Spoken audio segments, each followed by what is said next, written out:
Don't you want me like I want you, baby? Don't you need me like I need you now?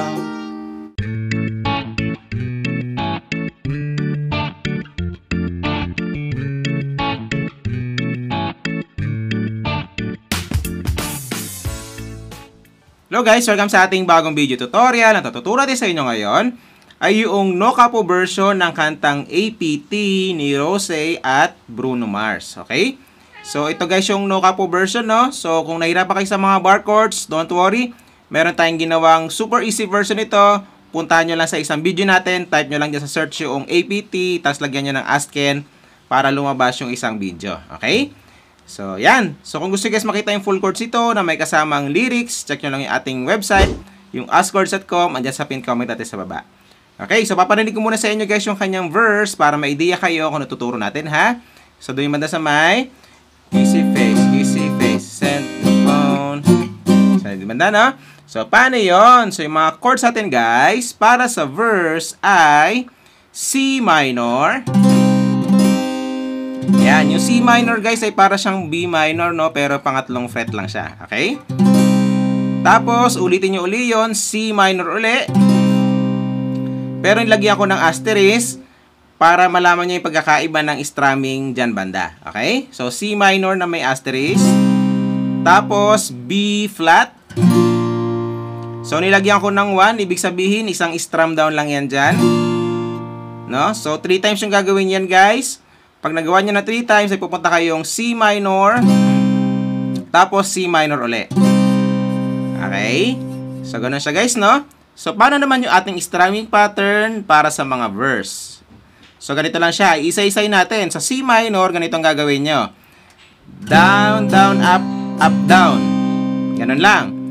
Ulitin natin. Down, down, up, down. Tapos, sa C minor na may asterisk ay hawig lang din, down, down, up, up. No? Hanggang up lang siya kasi yung susunod niya na down sana, mapupunta siya sa B flat. Isang down. Okay? Parang ganito. Okay? So, yan. So, kapag pinasadahan ay ganito. Down, down, down, up, up. Tapos down. And then, lipat ka agad C minor. Okay? So, ganun siya, no? So, para mas makuha nyo guys, kasamahan natin siya ng lyrics, no? So, yan. So, pwede nyo ako sabayan, no? So, kissy face, send the phone.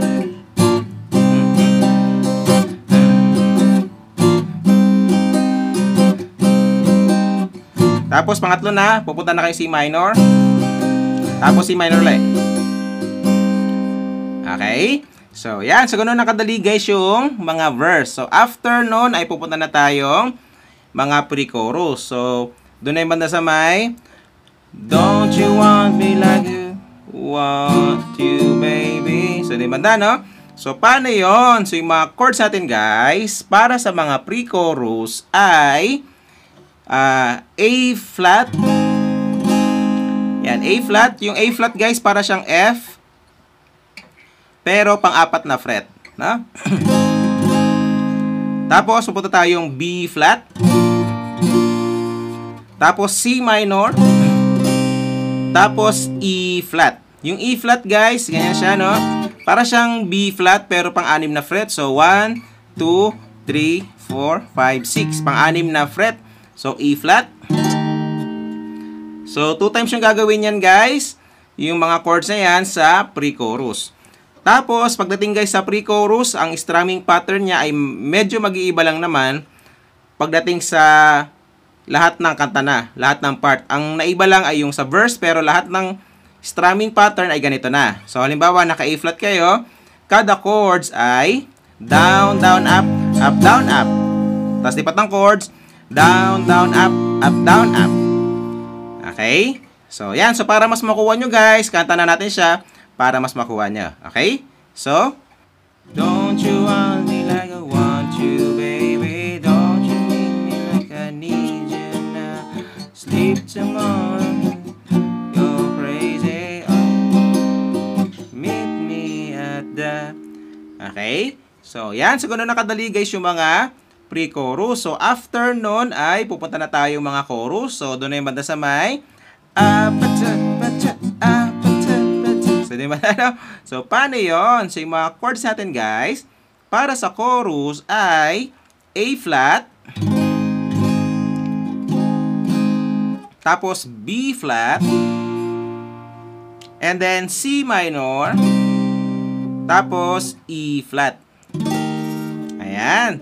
So, parehong-pareho lang siya guys ng pre-chorus. So, 2 times siyang gagawin. Pag nagawa nyo siya ng 2 times ay tapos na yung mga chorus. Okay? So, same pa rin yung kanya strumming pattern guys ha. Yung naiba lang na strumming pattern ay yung sa verse kanina.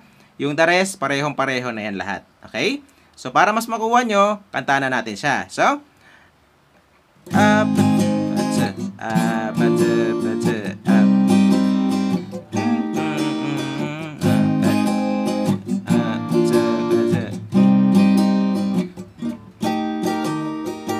okay?